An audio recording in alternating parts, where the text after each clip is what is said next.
Today we'll hear from a woman who had a problem and made a solution, which is blowing up in markets all over the world. This is the Architects of Business, Joe's weekly series of interviews with leading entrepreneurs in partnership with EY Entrepreneur of the Year. I'm Tadhg Enright, and today I'll be speaking with Grainne Kelly, an enterprising mother who, when travelling, struggled to source car booster seats for her kids, so she made her own. Grainne Kelly, thank you very much for coming in and talking to us today. You've got such a fascinating story and product. Do you ever wonder why it was you that actually, of all people in the world, who came up with this product idea? Well, why not me? Well, of course, but I mean, do you take a moment to think about how lucky you are, or what was it about you that actually put it over the line? It's really funny, actually, because I had a conversation earlier today about that very thing. And a lot of people talk to me about, I really want to invent something, I really want to invent something. But it is all about solving problems. And for me, at the time, I mean, my children were small at the time. And for me, it was just a case of you want to get things done. Like, I was fed up waiting for somebody else to do the thing, so I needed to get it done. So that was my priority. Just let's get it done. And no matter what you're doing in any business, your priority is to get things done. Absolutely. So you turned a kind of a mother's problem into a solution for the world's mothers. Necessity is the mother of invention. There it is. A mother's in that phrase as well. There you go. There you go.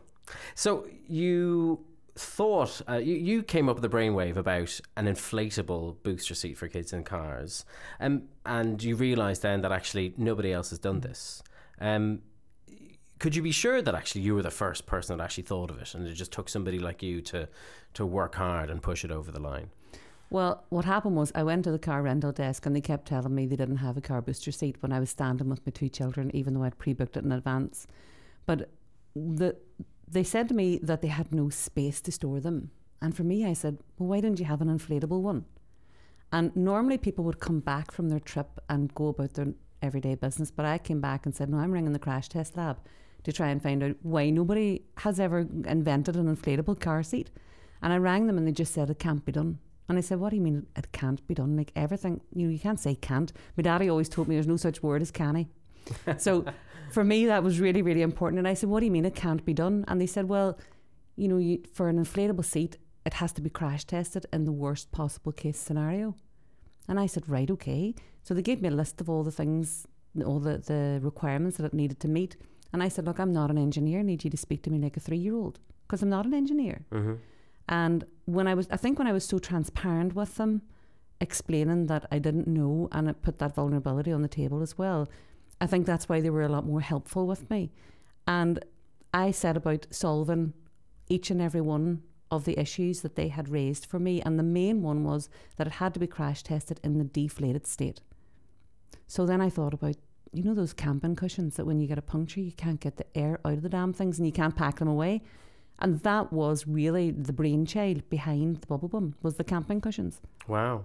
I mean, what was it that you did or said, or how did you even get the right people to talk to you? Because you were just, as you say, you weren't an expert. Mm. You didn't have a background. You didn't even really have a kind of a company. You weren't calling up from, Acme Enterprises saying, I already make loads of things and now I want to make this. You're just an ordinary, mum at the time. What was it how did you get them to talk to you? Tadhg, I think everybody I spoke to thought I was an absolute nutcase. And they were probably right. But I just kept ringing them up. And everything for me in life is about relationships. Everything is about relationships. It's not just transactional. So I was ringing up and trying to get past the gatekeeper. And you're always trying to get past the gatekeeper. No matter what you're doing, you're trying to get past the gatekeeper. So I befriended every gatekeeper I could ever find. And they were passing me on to the next person in line, which was fantastic. Or they would say, no, have you tried ringing such and such a company? And what I did find very interesting was that I found it more difficult to get the UK crash test laboratory to speak to me than I did get it was actually the Italian crash test laboratory that I could speak into, and they explained everything to me in broken English as if I was a 3-year-old. Wow. So they are the people who were speaking your language. They were. Yeah. My own broken English. So what was the moment when you realised, or when you managed to convince one of these, important people that actually there was something in your idea? Well, I didn't actually convince them at that point. At that at the point where I was trying to build a relationship with them, I was trying to get information from them. So I managed to do all of that. I got all of the information. Then I had to take flights out to China and try and get Mr. Chinese man to make this for me, which he was refusing to do. And I had to go through a whole scenario of practically, I don't know whether I can say this on live or not, but I had to actually steal a cushion from a camping cushion because they wouldn't let me buy it. No. Well, I didn't actually steal it. It was a driver that, anyway, it was a driver that took it anyway. I made it out of China. Don't tell anyone. I made it out of China alive after that. Got back again and crash tested this in Italy. And first crash test it actually passed. And we had to make very small minor adjustments to the seat. But the concept of holding the seat belt was what was important. And in the past, everybody had been concerning themselves with having a rigid piece of structure, where it's not actually the structure that's the important part, it's the holding of the seatbelt.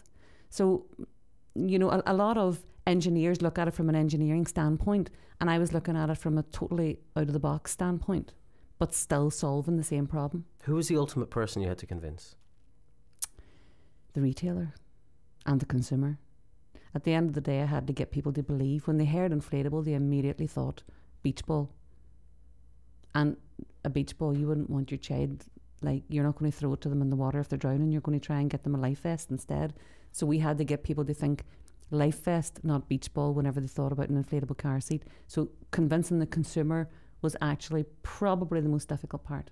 But there must have been a roadblock put in front of you at some point by, you know, be it a mandarin in Brussels or a safety regulator in London or Rome or wherever, that you had to finally say, actually, this is going to work. No, because when it passes whenever you pass the regulations, you've passed. And it's not up to them to determine whether I should or I shouldn't meet the regulations. It's up to me to make sure I get it right. Okay, well. So we got it right. And you've done it, so well done. I want to delve a little bit into your past. I mean, to what you were doing even at the time you had this brainwave, or what other kind of jobs you've done along the way that turned you into the business person you are today. Was there a business streak in your family? Yeah, my dad actually, he was amazing. He's going to be 90 in November, and he told me when he's 100 he's going to open another shop. And he doesn't know what he's going to sell yet, but he's going to open another shop. What's his first shop do? His first shop, he had a grocer's shop, he had a record shop, he had anything that was new. He had all the new ideas. He had these. Do you remember the photos that you could put on your plate? And it was called photo glazing. Tadhg, yes. Probably before your time. I think it's still out there. But my dad was like the first person in Ireland to have photo glazing. Wow. He was the first person in Northern Ireland to be doing engraving. He saw all these real novel ideas and he thought they were amazing. So he had always had his own business. He had his own band and he had a chip shop and he had like all loads of business going on. And then my brother as well, he owned radio stations. And yeah, so there was definitely an entrepreneurial streak in the family. Yeah. So were you just kind of waiting for the right idea? No, I wasn't. I didn't even see it that way. I had my own business as well before Bubblebum, because I had been working as a travel agent and I had been headhunted by travel counsellors, and I set up my own franchise of travel counsellors. So I'd been doing that for about maybe 7-8 years, I think, before I had started with Bubblebum. So it wasn't obviously balance sheets and all the rest weren't a completely alien concept to you, but the process of getting into to building a product and actually pushing a material product out there as opposed to booking trips for people must have been different. Well, see, I see things very differently because everything for me is just breaking it down into small bites. So whether I was booking a trip for somebody, I can get that equally as badly wrong as doing something really wrong for Bubblebum. So I just break everything down into wee bites and I keep asking people stupid questions and I keep asking more and more and more stupid questions because it's the only way that you get the right answers. You seem to you're talking a lot about asking stupid questions and asking people to kind of speak to you, in simple language. Is there too much of, needlessly complicated language out there in the business world? Absolutely, yes. And abbreviations. And I went into a meeting in the bank once, and it was probably one of my first meetings in the bank, and I went in and they started talking. Everything was abbreviated, and there's no need for that. Everything was abbreviated, and I said, guys, before you go any further, I have no clue what you're talking about. No clue. I said, stop with the abbreviations, stop with the big words, just explain it to me in black and white, like I can count. And I think that a lot of people try and muddy the water by talking in an abbreviated form. Yeah. I think people often sound smarter. Yeah, exactly. Well, it doesn't sound smarter. When you speak jargon, you think you're making yourself sound more intelligent, but any fool could make something sound complicated, can't they? Yeah. But were you worried, by saying that, were you worried that they might not take you seriously? I don't care. I'm at the point in my life where I actually don't care whether they take me seriously or not. Look, but they were the gatekeepers to funds. Well, they've never given me any funds yet, so... Oh, okay. So they're not really the gatekeeper. It's up to me to make the money. They kept the gate closed. Yeah, they did keep the gate well and truly closed. So, I mean, why do you think we have got to this stage where people try to use this overly complicated language in business? I think people take themselves really seriously, And part of that is you're always concerned about what other people think. And some of it is to do with ego. And one of our values for our company is we'll take the business seriously, but never take ourselves too seriously, because we believe that's fatal. If anybody comes into our office and takes themselves really seriously, we will annihilate them the minute they come in. It just doesn't work. You can't take yourself too seriously. But you have to be able to ask questions. You have to show the vulnerability, or you delay everything by about 2 years. Like, the more you pretend that you know things. I've heard somebody said to me one day, "Oh, fake it till you make it." And I said, "Well, you're never going to make it then, because you're pretending. Just say straight out if you don't know." People are afraid to say when they don't know things. And as long as you got the right idea, even if you don't know how to support it, if you ask the right questions, you'll get there. So, at what point did you realise, actually, I've got something that I can turn into a worldwide success? So on the 6th of June in 2009, I had just sent the seat off for crash test in Italy. And I have a post-it note that I had stuck on the wall on my home office at the time. And the post-it note says, "Bubblebum will be global." So I knew at that stage, and I have it dated, and I knew at that stage the size of the opportunity, and I knew all I had to do was to get it right. I knew that everybody had the same problem that I had, and all I had to do was to get it right. And obviously you've said already the challenge was convincing retailers and consumers, ultimately consumers, that it was the solution to their problems. Did that, task intimidate or daunt you at the time? Not really. And actually, it's very interesting. I had initially thought that the retailer would have been like my biggest barrier, but the retailer wasn't, because the first retailer we went to said the first colourway that we had was purple, and it was purple and lime green. And it was purple and lime green because my kids had said to me, "Mum, if we're doing this, it's called Bubblebum, so it sounds like bubble gum, but it's a bubble for your bum. So we want to look at all the Hubba Bubba bubblegum colours." And I said, "Right, okay, we'll do that." So we took out all the colours, and then we went into a primary school and we looked through all the colourways, and we actually came out with 98% of the children, an equal mix of boys and girls, chose the purple and lime green colourway for the seat. So, and they weren't being influenced at all. I mean, we were asked them to choose several different things. This was just one of the things we were asking them to choose. And we went to the first retailer. It's a major retailer in the UK, and we showed them the colourway, and they said, weren't interested? "Nobody's going to touch a purple seat." But I you said, knew better, obviously, if you have and to I said, "Well, we've done the market research. Nobody's going to buy it. Nobody's going to buy it." So within 12 months of us coming to market with a purple seat, every single manufacturer had released a purple version of their seat. Wow. And that's because you talked to kids rather than to marketeers. Why was that? At what point did you realise that's what I need to do? Because they're the customer. And with the age profile that we have, there's a lot of pester power with children, because it's age 4 to 11. So that's the age whereby you're telling your child they have a bit of independence, and then you're saying, "Oh, you've got to sit in a baby seat." So we had to make sure that the seat wasn't a baby seat. So we had to ask the children, "What do you want?" It had to be desirable to the child. And that was really important to us, because my own 2 kids were using the seat, and for them, they were saying to me, "No, Mama, we want the colours that we want." Because I guess lots of kids, they might, see something like a booster seat and they think it kind of infantilizes them and they don't want to know about it. So That's right. You had to really kind of get them on board, as it were. Absolutely. We had to, and it was so funny because we genuinely did have children sitting around the boardroom table talking about designs and colourways, and And I think actually whenever I was on the Ernst & Young Entrepreneur of the Year, they did film that, one of the sessions that we had with the kids. We had them around the boardroom table. They were discussing all the colourways. They were talking about the sizes, what they were happy with, what they weren't happy with the packaging. And what about the brand, the name? Were you worried that it might be a little bit, should we say, risque? I mean, I'm not sure bum is really risque, but Bubblebum. I mean, what thought went into that?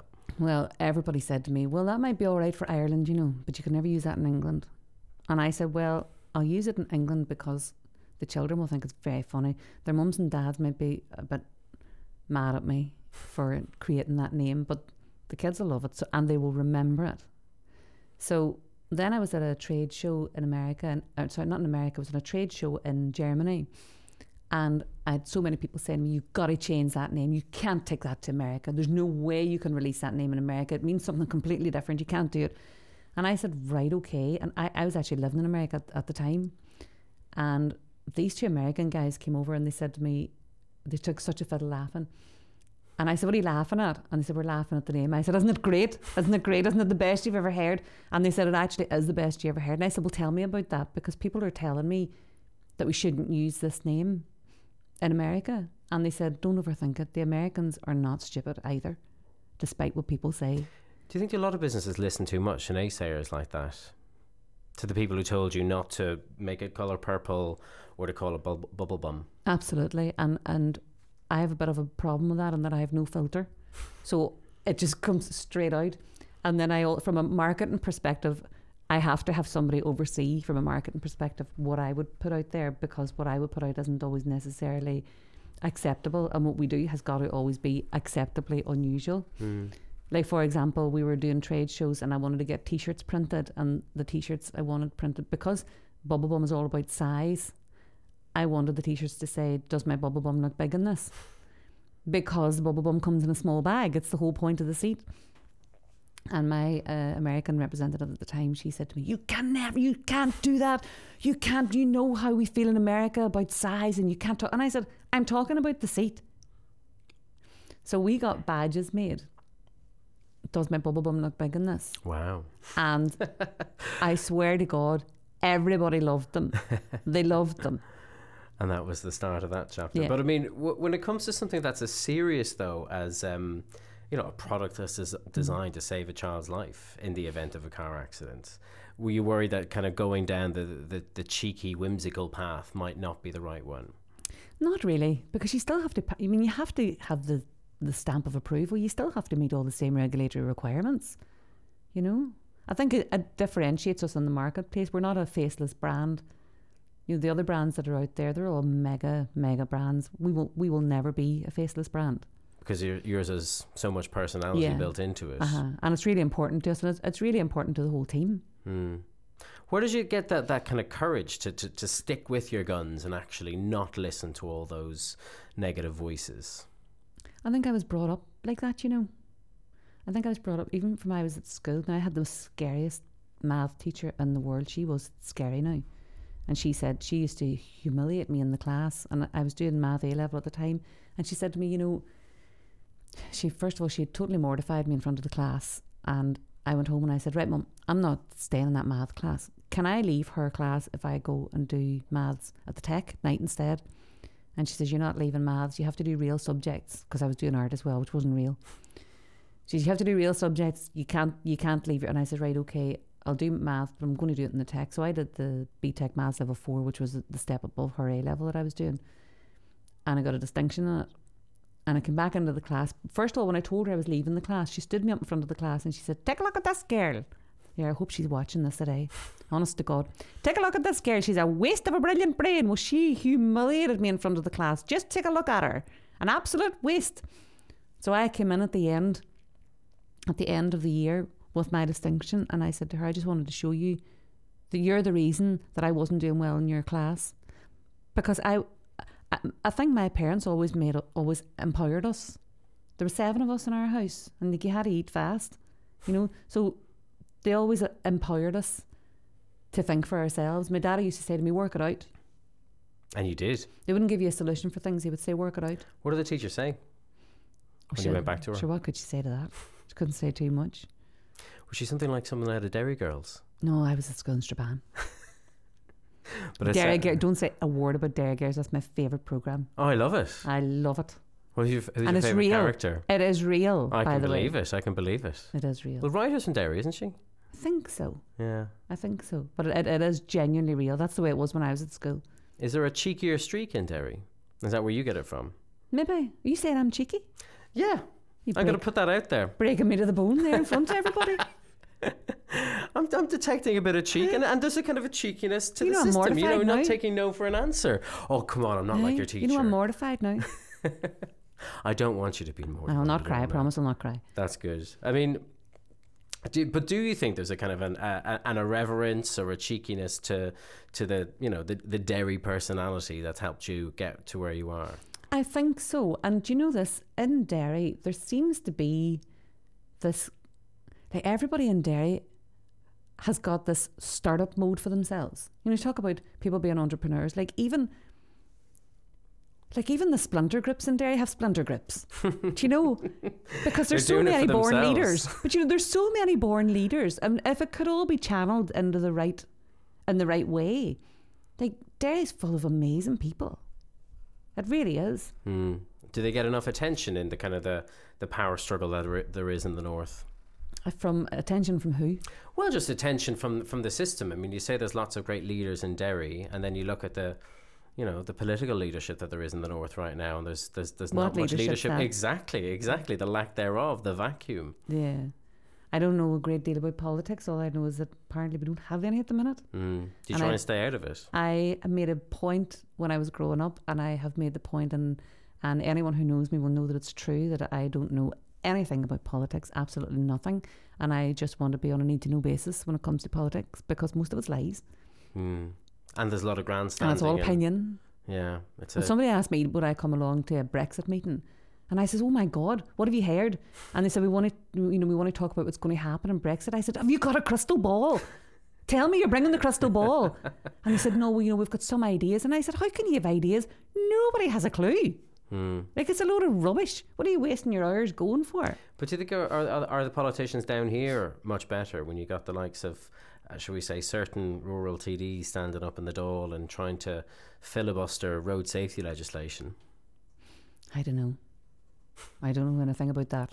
You know what I'm like. I told you I know nothing about politics. You want to stay out of that? I know nothing about politics. So many manufacturers in the world. You had an audience with the biggest retailer in the world at a very early stage. Talk to me about that. It was Walmart. It was very funny because at the very first trade show that I had gone to, actually the first American trade show, we won the Innovation Award. And it was a JPMA trade show. So this was like the biggest innovation award in our industry that we had won. And of course it comes with a rosette. Oh. And so I was wearing the rosette as if I was a prize pony. A prize cow at the Lammas Fair is what I was like, with this rosette on. And I insisted on wearing it for the 4 days of the show. And this buyer came by the stand and he took a fiddle laughing, and he was American and he had his tag inside his shirt. And I said, oh, how you doing? Who are you? And I told him all about Bubblebum. And I said, who are you? He says, oh, my name's Dawn. And I said, who are you, Dawn? And I took out his tag and turned it round. And I was like, oh, no, I can't talk to you. And he was like, pardon? And I said, no, I can't talk to you. You're from Walmart. And he said, yeah, I know. And I said, no, you crucify small businesses. I've heard what you do. I said, Dawn, don't be taking that personally, because I think you're a really nice guy, but I can't talk to you. So he spent 15 minutes selling Walmart to me. And at the end of it, I said, Dawn, you're a really nice guy, but I'm still not talking to you. And that was a genuine feeling at the time? Oh, totally genuine. I mean, we were never ready for them at that stage. Well, was anyway. it not did you not see an opportunity? I mean, if Walmart wants to talk to you, I mean, yes, they might screw their suppliers a bit, or squeeze them. Screw is probably too hard a word, but to get on their shelves, I could only see that we were years away from that at that point. As far as I was concerned, they were crucifying small businesses, and I didn't want part of that. I had my own strategy at the time, and I was like, we want to get into this and this retailer, and that's where we're staying, and then we will look at a longer road. So that was all well and good. We were then awarded the Best Bet Booster Award in the US, on the front page of the USA Today, the front page of the New York Times. Wow. And Dawn rings again, 6 o'clock in the morning, how many seats do you have in America? We said, we're really sorry, Dawn, you're a really nice guy. We really like you, but you can't have any of our seats. So this relationship carried on, and then he transitioned. He introduced me to the new buyer. And she said, and about 2 years later, we were ready. And I says, okay, we're ready to talk to you now. I've got a meeting with the new buyer. We went to see the new buyer, Alyssa, who was delightful. She was great. And she was an early adopter. So, which was great because most of the buyers are not really early adopters. And she said, look, I love the product. I love the concept. How are we going to make it work? What are we going to do? And I had said before I went in, my God, if we can get into 10% of these stores, I swear to God, I'm going to strip down naked and run through the streets. Another girl, the American girl, was with me as well, and she was saying the same thing. We're going to strip down naked and run through the streets. I said, like, 10% really is what you would expect. 10% of stores. So that was like 400 stores. And I said to everybody, oh my God, could you imagine if we got into 400 stores? Alyssa said to me, you know, if you get your price point from $39.99 to $29.99, you know, I see, you know, potential for 2,000 stores. And apart from it, I nearly vomited. 2,000? Right? So I nearly vomited. You were expecting 400. Right. And all I could think about was, I'm going to have to run naked through the streets of Arkansas now because I've committed to this. Like, I've committed. This is what I'm going to have to do. I didn't do it, but I thought I was going to have to do it. But then the next conversation after that was a telephone call. So I flew back again from Arkansas. I had a phone call the following week with her. I'm on the phone, and this is how real business is. I'm on the phone on probably what would have been one of the biggest phone calls of my career. At 7:30 in the evening at my own home office. And my mum has Alzheimer's. She's in a care home at the minute, but she was still living at home at the time. And she wouldn't have been great at the conversation, but Jesus, she was brilliant at animal noises. Okay? So I'm on the phone to Alyssa in Walmart, and my mum comes in and sits at the other side of the desk and proceeds with moo. So we had a cow, we had a sheep, we went through the full, like, we went through like the full farmyard. I bet. And did Alyssa react? She didn't. She was so professional. She didn't show any reaction. So I went into the next meeting a week later back in Arkansas again, and I went in and sat down, and she was very nice. And I said, Alyssa, the elephant in the room. She was like, I said, about the animals. And she said, yeah, I didn't know how to approach that. So when I explained that all to her, but we talked about relationships earlier, when we're still Facebook friends, you know, we don't even sell to Walmart anymore. But I'm really, like, I find her friendship, like, she is actually a good friend of mine. And they've been chasing you as well. They have been. Well, we did go into store, and we've moved out of store. And it's interesting because our online business is so much more significant than our in-store US business. And this is very interesting. In America, it's kind of different from here. You're not necessarily going to have a store within a 30-minute drive. You can be living way out in the sticks, but you can order anything you want. I mean, they order a lot of food from Amazon in America that we don't do here. It's a very different model. So we found that our e-commerce sales were absolutely going sky high. You know, we're one of the best sellers on Amazon.com and have been consistently for the last number of years. And we're not spending millions on advertising on there. We just know how to do it. And we really know how to do it. So the landscape is totally changing in retail. But why does it make sense to walk away from, you know, retail altogether? You know, if we're not walking away altogether. We're walking away from certain retailers that are costing us a lot of money. Right, because the margins are healthier elsewhere. And it's not even that the margins are healthier. It's the costs that they make you fight for. And they charge you chargebacks. Like the sort of chargebacks you're getting are chargebacks where they'll say, you know, we have you on a net 15, so we have to pay you within 15 days of the goods being shipped. Okay, so they don't pay us for 90 days and they still take 2%. Right. Because they say that they've paid us within 15 days, and we're saying no, you received the goods, we dispatched the goods, you received them within 15 days, and they're saying, no, we didn't get them for 90 days. And we said, well, you picked them up. And they said, it doesn't matter, we didn't receive them. It's when we clock it in our system. So these are the sort of things that the major retailers are using against the smaller suppliers. And they are crucifying them. And that was what you were worried about in the first place. Point. Yeah, exactly. But was there, you know, did it take courage to walk away from Walmart of all places? You know, something that was such a big milestone in your story. If something's costing you money, the only thing that'll keep you there is ego. And, do you know, we used it for what we needed it for. It gave us great credibility and great exposure. It did give us credibility. But we are selling many more units on e-commerce than we ever were in store, in America particularly. And you are always, I'm guessing, looking for new ways to sell as well. Yeah. And I think we're very different to... So when you go into a store and see our product sitting... You go into a store, you're not going to see a rigid booster seat sitting and say, what a great idea, I need that, because they've been around for years. But when you go into a store and see a booster seat that you can stick in your backpack and take it with you, you'll say, what a great idea, that's going to save me a fortune when I'm going on my holidays and I don't have to rent one, right? So the reason Bubblebum was born was actually for the travel industry. I was in the travel industry before I started with Bubblebum. And we've been trying all through the years to get in with the car rental companies. And the difficulty that we have with the car rental companies is that they are absolutely killing families with the charges. It is daylight robbery what they're charging families to rent car seats that are, number one, not suitable, number two, covered in I don't know what, and I don't want anybody else's vomit on my child's seat. No, good plan. And they're charging you, the average cost is €11 per day. Per day? To rent. So it's more expensive than the car. Think about that. €11 a day? The car seat's more expensive than the car. It's more expensive to rent the car seat than it is to rent the car. That's insane. Where's the sense in that? No sense. But they're making such huge extortionate margins on renting rigid car seats to families that they don't want us to sell these to the customer. So how, your kids are at the board table, aren't they? I mean, and it's a family business. How much time do you have to...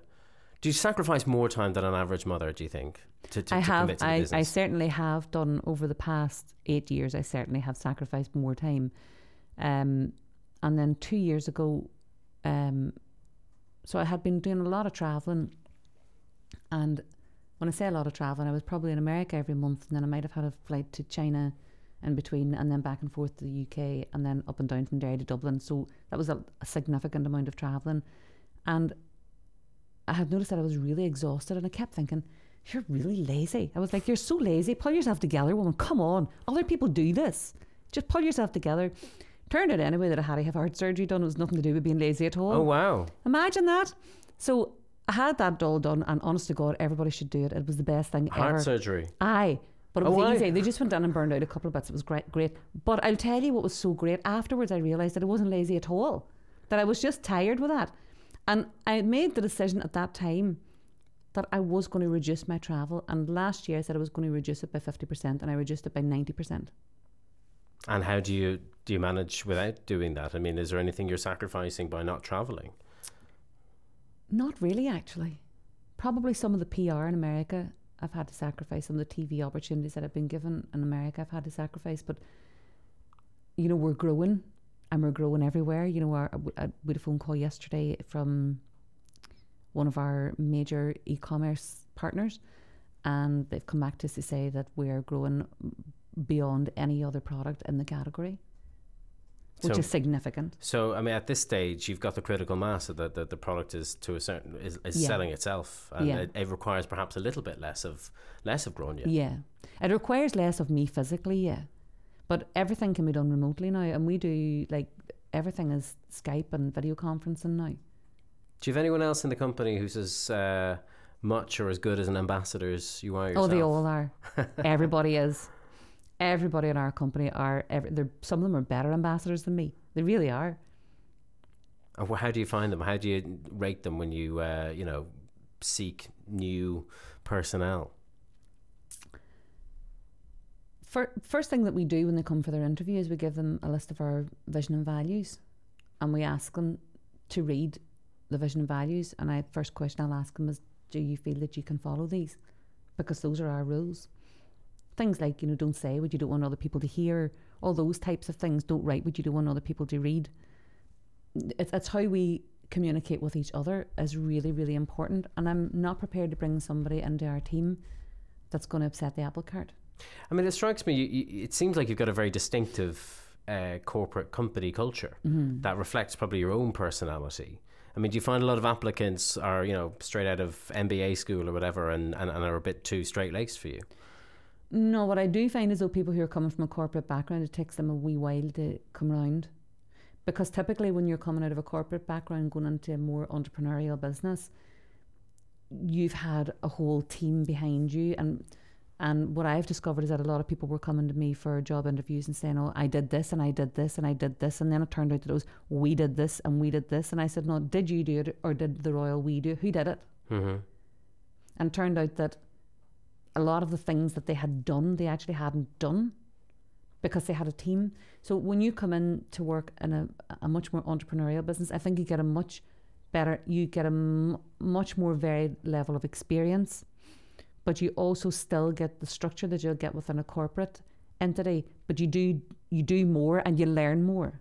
I do believe you learn more. How much longer do you think you've got on the kind of the road of building Bubblebum into to what you wanted to be? I mean, it's not your first business, but do you think it will actually be your last, or could you be... No, I already have another business. Oh my goodness. Well, what's coming on next? Well, you see, next down the line? This has happened as a result of Bubblebum. So because we do like phenomenally well on Amazon, I've had so many people coming to me and saying, you know, how are you doing that? How are you doing that? Because they know how difficult it is. You don't just put your product on there and say goodbye and wait for the sales to come in. That's not what happens. So we've actually taken on quite a few brands and we are managing their brands now on Amazon, which is doing really well for us as well. I bet, because it seems like you've stumbled upon the magic recipe. Well, I think what's different, so there are many companies that have set themselves up and positioned themselves to do that. And they've taken a whole lot of staff from Amazon and said, you know, we've got the full team here from soup to nuts, and that, you know, we've got everybody in the Amazon team. But it's not possible for them to have everybody in the Amazon team, and everything's changing every day. You know, their algorithms are changing constantly. So I don't care if you were there last week. That's last week. You've got to be there today. And those people that are working within Amazon will all have worked within a certain place in Amazon. We need people who know, what do you do with a brand new brand or a brand that is largely unknown? What do you do with that? How do you make the consumer see that before they even get to Amazon? And then how do you make them buy it? And a classic example of a business idea that's kind of come to you out of necessity rather than actual kind of, you know, sitting down thinking about inventing something. Yeah. That could be bigger than Bubblebum in the not too distant future? Quite possibly. Well, quite possibly. We'll be watching this space. Oh, please do. Grainne Kelly, thank you very much. Thank you, Tadhg. Lovely to talk to you. And you. Thanks for joining us today on The Architects of Business, and thanks to our guest, Grainne Kelly, our producer, Patrick Hohey, and all of the production team here at JOE. Our programme is made in partnership with EY Entrepreneur of the Year. Go to JOE.ie to learn more about the finalists for this year. And don't miss out on past or future shows by subscribing for free on iTunes, on your favourite Android podcast app, or you can indeed watch the show on YouTube. And while you're there, check out some of JOE's other podcasts, including The Hard Yards on Rugby, the GAA Hour, and our movie show, The Big Review Ski. I'm Tadhg Enright. Thanks very much for being with us today, and we'll see you again soon.